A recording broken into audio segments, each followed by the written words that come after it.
Hello everyone. आज हम class 10th का चैप्टर नंबर 5 कंप्लीट करेंगे, जो कि आपका चैप्टर का नाम है एपी, और एपी की full form arithmetic progression. Arithmetic progression, अगर हम देखा जाए, अगर मैं इनकी बात की स्टार्ट करता हूँ अर्थमेटिक प्रोग्रेशन की, तो अर्थमेटिक प्रोग्रेशन जो है आपका बहुत इजी चैप्टर माना जाता है, जो कि आपको पता है कि आपके बोर्ड के लिए बहुत इंपॉर्टेंट चैप्टर माना भी जाता है, क्योंकि ये चैप्टर जो है आपका बहुत अच्छी तरीके से आपके पेपर में, बोर्ड में क्वेश्चन रिप्रेजेंट होते हैं, क्वेश्चन बनते हैं, और बहुत इजी क्वेश्चंस भी आते हैं। ऐसा नहीं कि ये कोई चैप्टर बहुत हार्ड है, आपके मार्क्स अच्छे खासे 6-7, 6 और 7 मार्क्स आपको बोर्ड में दिलवा सकता है बहुत इजीली। अब ये तीन भाई कहलाते हैं। आपको मैं पहले बता दूं इनके इंट्रोडक्शन के लिए कि आपका एपी आप क्लास 10th में पढ़ते हैं। एपी, मैं पेन चेंज कर लेता हूं अगर आपको थोड़ा सा भी कुछ प्रॉब्लम हो रही हो। अगर हम देख सकते हो कि अगर एपी चैप्टर आप क्लास 10th में पढ़ते हैं, क्लास 10th में पढ़ते हैं हम लोग, और अगर हम जीपी जो पढ़ते हैं हम क्लास 11th में पढ़ते हैं, क्लास 11th में रीड करते हैं। ये वो क्लियर है। इसका एक भाई और होता है जो कि आपका एचपी है। अब इनकी फुल फॉर्म देखते हैं। एपी की फुल फॉर्म आपको पता है कि एपी की फुल फॉर्म जो होती है वो अर्थमेटिक प्रोग्रेशन होती है, और जीपी की जो फुल फॉर्म होती है वो ज्योमेट्रिकल प्रोग्रेशन होती है। एचपी का मतलब होता है हार्मोनिक प्रोग्रेशन। मतलब आप देख सकते हैं कि ये तीनों ही आपकी एपी आपको मिलती हैं और आपको पूरा पूरा कंप्लीट करती हैं ये एपी। एपी, जीपी और एचपी, ये तो आपका हो गया क्लियर कि आपको कब कब क्या पढ़ना है। जो हम पढ़ रहे हैं वो है क्लास 10th का टॉपिक, जो कि आपका एपी है, हम जिसे एपी है। अब सबसे पहली बात ये कहा जाता है कि एपी की फुल फॉर्म आपको पता ही है कि अर्थमेटिक प्रोग्रेशन, जो कि आप छोटी क्लास से पढ़ते हुए आ रहे हैं। और आपकी, मैं आपको एक बात बताऊं, बोर्ड के लिए तो ये इंपॉर्टेंट है ही है, आपके कंपटीशन एग्जाम के लिए भी चैप्टर बहुत इंपॉर्टेंट कहलाता है। क्योंकि अगर इस चैप्टर को अगर मैं देखा जाए कि कंपटीशन के अकॉर्डिंग, तो रीजनिंग में ये चैप्टर की भूमिका बहुत अच्छी होती है। बिकॉज उसमें सीक्वेंस आपका, मतलब आपका ना सीक्वेंस को बहुत अच्छे से जोड़ा जाता है। अब फॉर एग्जांपल ये क्लास 10th है ये, राइट। आपने छोटी क्लास में देखा होगा कि अगर आपके पास है, देखो 1, ये अगर आपसे छुपा लिया जाए, और आपके 3 और 4, अगर आपसे छोटी क्लासेस में पूछा जाता है कि इस ब्लैंक को फिल करिए, तो आप क्या करेंगे? आपको पता है कि 1, 2, 3, सीक्वेंस चल रहा है, मतलब 1, यहाँ पे क्या आएगा 2। ये आपने कैसे रिप्रेजेंट, कैसे पता किया? क्योंकि आपको पता है कि 1 के बाद 2, 2 के बाद 3, 3 के बाद 4 चल रहा है। आप उसकी सीक्वेंस पढ़ते हैं, आप उसका क्या पढ़ते हैं, आप उसकी चीजें क्लियर करते हैं कि उसके बाद आपका सीक्वेंस क्या बन रहा है। क्लियर? आपने देखिए छोटी क्लास में हमें समझा दिया जाता है पहले कि वन, आपकी स्टेप, हम स्टेप चलते हैं 1 के बाद सेकंड, सेकंड के बाद थर्ड स्टेप, थर्ड के बाद फोर्थ। ये भी हम स्टेप जो चलते हैं वो भी शायद हम एक एपी के एक सीक्वेंस के अकॉर्डिंग चलते हैं। तो ये था आपका अर्थमेटिक प्रोग्रेशन, जो कि आपका इंट्रोडक्शन पार्ट था, छोटा सा एक इंट्रोडक्शन पार्ट। अब हम क्लियर करते हैं कि अब हमें इसमें क्या क्या पढ़ना है, अब हमें इसमें क्या क्या चीजें पढ़नी है। क्लियर? अब इसमें हम, मैं जरा इसमें देता हूँ। अब आपका जो एपी है, आपने देखा कि आपका जो एपी आपने पढ़ लिया। एपी में दो चीजें बहुत इंपॉर्टेंट हैं आपके लिए सिंपल सी बात है। इस एपी को कंप्लीट करने के लिए आपके पास दो फॉर्मूले आपको दिए गए हैं। A N is equal to A plus N minus 1 into D. This is a very important formula, ये बहुत इंपॉर्टेंट फॉर्मूला है आपके लिए। ध्यान रखिएगा, इस वाले फॉर्मूले के लिए इसके ऊपर क्वेश्चन बनेंगे ही बनेंगे आप लोगों के लिए। इसके लिए आपके ऊपर क्वेश्चन बनेंगे ही बनेंगे। अब आप कहेंगे सर फॉर्मूला ही आ गया, डायरेक्ट फॉर्मूला ही आप लोगों ने रिप्रेजेंट कर दिया है कि फॉर्मूला। अब फॉर्मूले को आपने रिप्रेजेंट तो कर दिया, ये फॉर्मूला बहुत इंपॉर्टेंट है, जो कि आपकी एक्सरसाइज 5.1 और 5.2 कंप्लीट करेंगे, आपके 5.1 और 5.2। अब आपको देखना है कि अब ये ए एन डी क्या होते हैं। अब आप देख सकते हैं ए एन जो होता है आपका लास्ट टर्म के नाम से जाना जाता है, आपकी लास्ट टर्म, राइट। अब एन को ही आप लोग एल के नाम से रिप्रेजेंट करते हैं। अगर आरडी शर्मा में देखा जाए तो इसको टीएन से भी रिप्रेजेंट कर रहे हैं। कंफ्यूज मत होइएगा, इसमें कोई बड़ी बात नहीं। नेम का आप इनके नेम बदल सकते हैं, बट इनका फंक्शन है, जो इनका करने का तरीका है, इनका कंसेप्ट है, आप उसे चेंज नहीं कर सकते, वो सेम चलेगा हर एक प्रोसेस के अकॉर्डिंग। तो दिस इज अ एन, जो आपका जो एन है उसे आप बोलते हैं लास्ट टर्म। आपका जो ए है उसको बोलते हैं आप लोग first term, right. First term हम बहुत अच्छे से इसके बारे में बात करेंगे आपसे बहुत अच्छे से।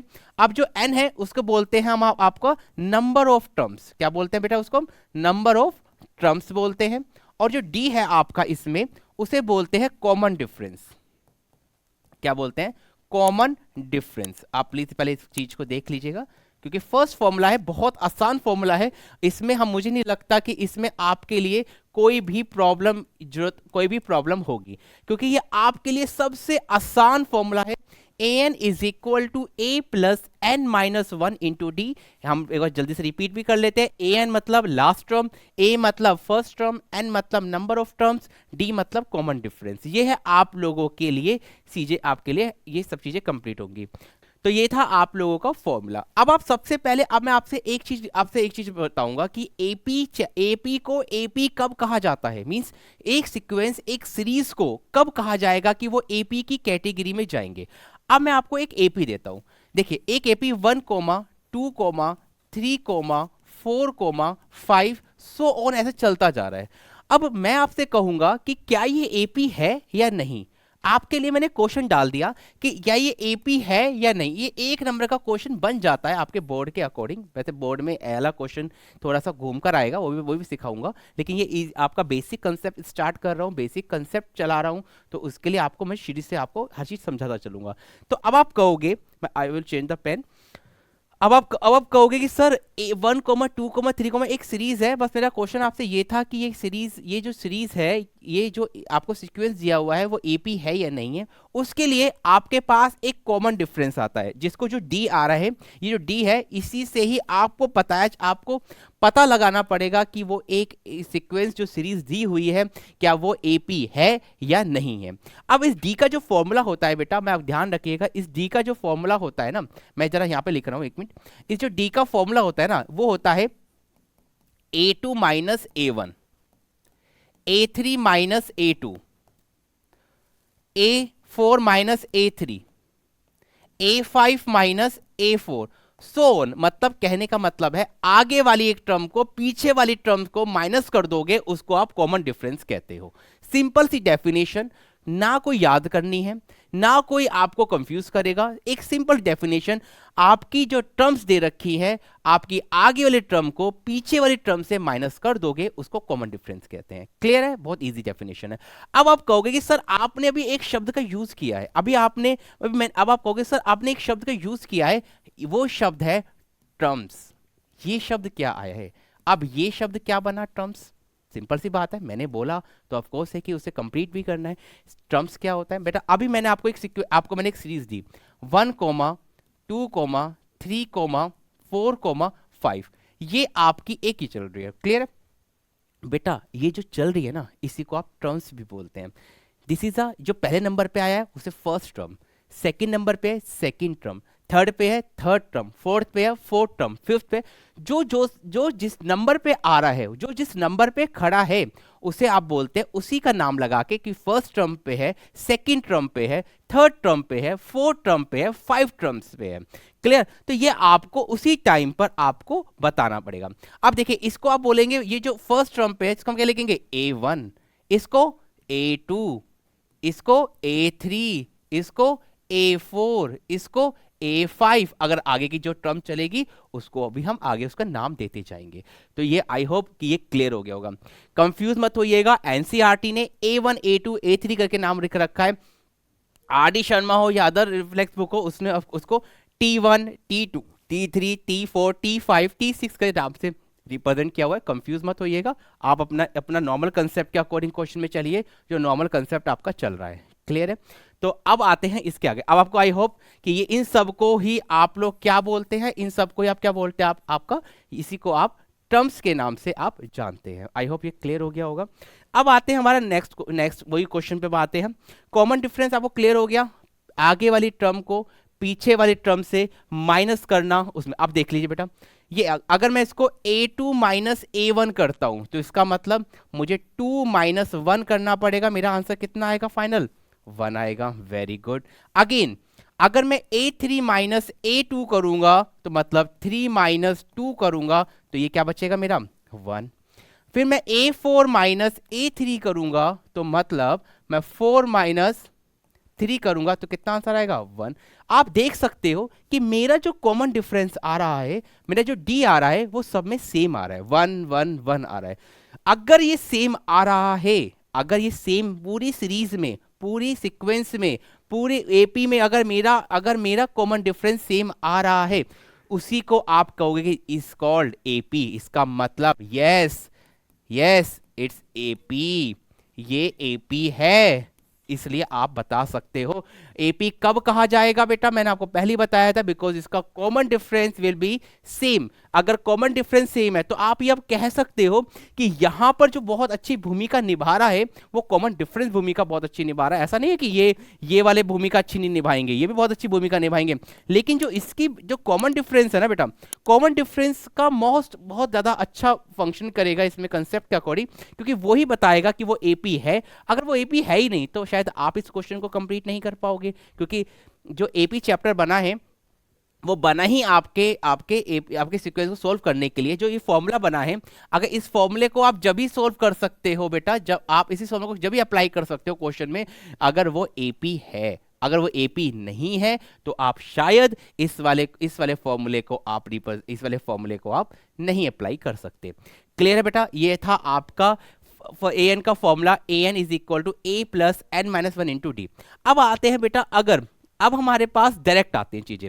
अगर मैं आपको कहूं कि अगर हम डायरेक्ट चीजें करते हैं, मीन डायरेक्ट मीन्स कि अगर मेरे पास मुझसे पूछ लिया जाए कि A50 टर्म्स बताओ, तो अब मैं बार बार ये वाला फॉर्मूला तो नहीं अप्लाई करूंगा बेटा, A N is equal to A plus N minus one into D, क्योंकि हमारे पास पेपर में इतना टाइम तो शायद नहीं है कि हम बार बार इसी फॉर्मूले को मैं रिप्रेजेंट करता रहूंगा बार बार।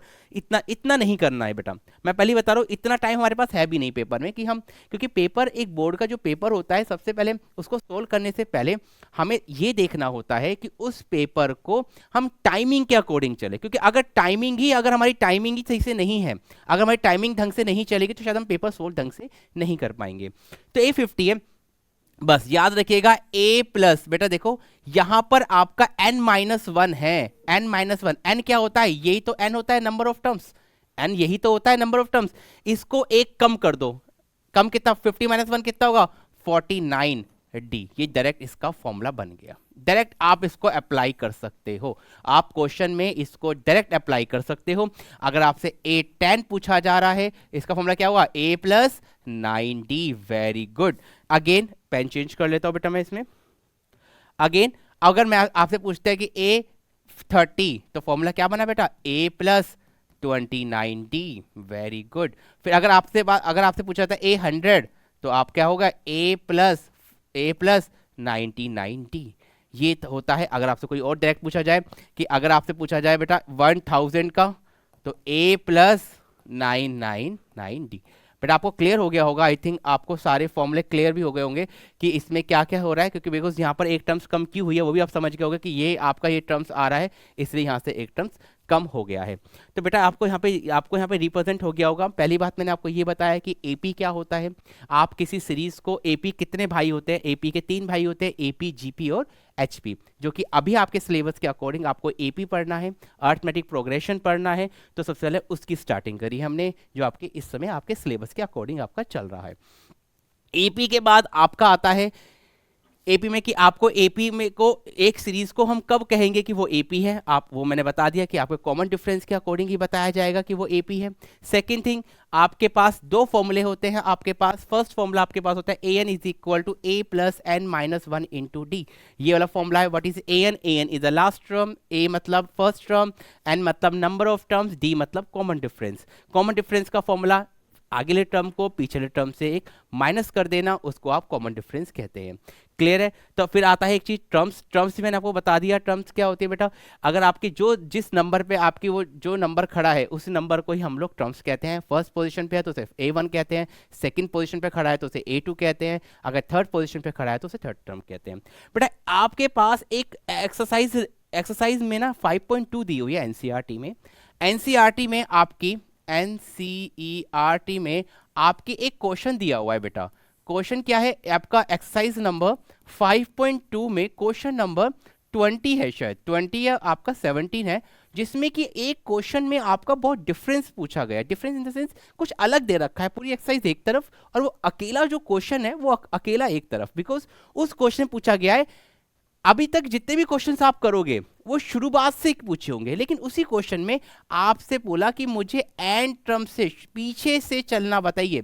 अगर मुझे उसने बोला कि मुझे पीछे से आप आंसर बताइए कि पीछे टर्म से अगर हम चलते हैं तो उसके अकॉर्डिंग क्या फॉर्मूला, तो ध्यान रखिएगा बेटा उसका फॉर्मूला होगा L minus N minus into D. ये याद रखिएगा, यही एक क्वेश्चन ऐसा है जिसके लिए फॉर्मूला थोड़ा सा चेंज हुआ है, बिकॉज ऐसा नहीं कि शुरुआत से नहीं कर सकते, उससे भी कर सकते हैं, लेकिन मैंने आपको क्या कहा, आपको फॉर्मूले आपके पास हुक्म के हर चीज होनी चाहिए आपके बोर्ड के अकॉर्डिंग।